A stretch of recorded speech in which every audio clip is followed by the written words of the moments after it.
사실 민주당에서 민생회복지원금을 추진하겠다, 이건 예고가 됐던 일이죠. 그런데요, 박찬대 원내대표가 한 언론 인터뷰에서 돌연 1주택자 종부세 폐지 구상을 시사했습니다. 파장이 적지 않을 텐데요. 민주당 진성준 정책위의장은 개인 의견이라고 일단 선을 그었습니다.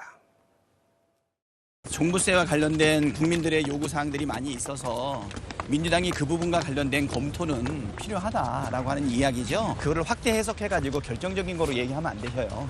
당에서 그와 관련된 논의가 없었습니다. 아마도 언론의 질문에 즉답하면서 당신의 개인적인 의견을 말씀하신 거라고 생각이 들고 훨씬 더 확대 해석된 측면도 있는 것 같기도 하고요.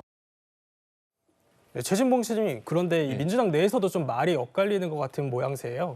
근데 저는 이제 이런 생각은 들어요. 그러니까 1주택자잖아요. 네. 그러니까 종부세 문제가 예를 들면 다주택자나 이런 분들하고 1주택자, 예를 들면 뭐 그냥 예를 하나 들겠습니다. 강남의 특정 지역에 주택 하나 갖고 있는데 그게 값이 올라서 그것 때문에 종부세를 내야 되는 상황에 대해서는 논의가 저는 필요하다고 생각하는 사람 중에 한 명이에요.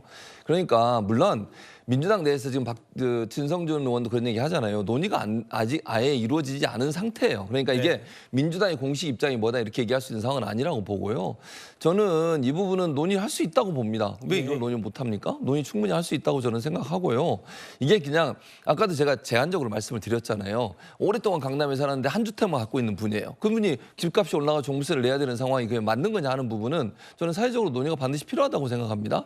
그러니까 이게 형평성이라고 하는 것이 예를 들면 다 집값이 올랐으니까 그만큼의 이익을 얻을 수 있는 세금을 내야 된다. 뭐 맞는 얘기죠. 그러나 그 과정에서 또 정말 자기는 그냥 오랫동안 여기 살면서 어떤 집을 갖고 있었는데 그것 때문에 집값이 오른 것에 대해서 그럼 그렇게 가는 게 맞는 거냐 하는 부분도 저는 논의의 대상이 될 수 있다고 보고요. 네. 그래서 지금 현재로서 민주당의 공식 입장은 있다고 볼 수 없고 뭐 두 사람이 저렇게 의견에 약간의 개인차가 있으니까 저는 논의를 해야 된다고 봐요. 이런 부분에 대해서 논의를 해서 명확하게 국민들이 불편에 느끼는 점이 뭔지 하는 부분도 봐야 된다고 생각하고요.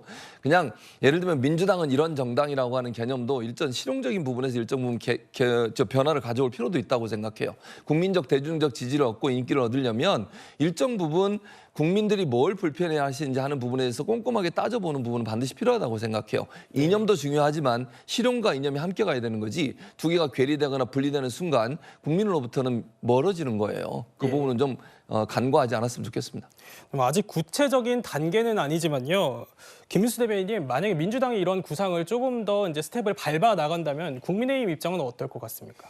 하나는 민주당에 대한 제가 비판 하나 하고요. 하나는 민주당 보면서 우리 국민의힘이 좀 자성하자라는 이야기 좀 하고 싶습니다.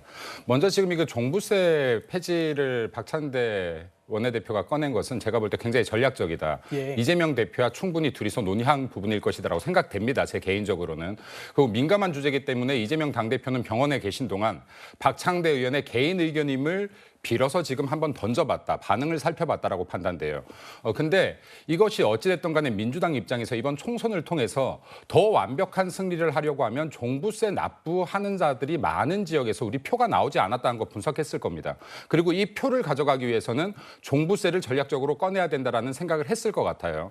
자, 여기까지는 말씀드리고 하나는 국민의힘에 말씀드립니다. 네. 국민의힘이 지금 총선에서 지고 나서요. 차기 지도자가 누가 될 것이냐, 전당대회 룰을 어떻게 할 것이냐, 아주 편협적인 것들로 이야기하고 있는 동안 우리들이 내밀어야 될 가치를 잃고 있는 겁니다. 그러니까 보수 정당이 먼저 제시해야 되는 가치, 보수가 먼저 제안해야 되는 가치들에 대해서 민주당에 이것까지 먹히면 우리들은 정말 설 자리가 없다라는 말씀을 좀 드리고 싶어요.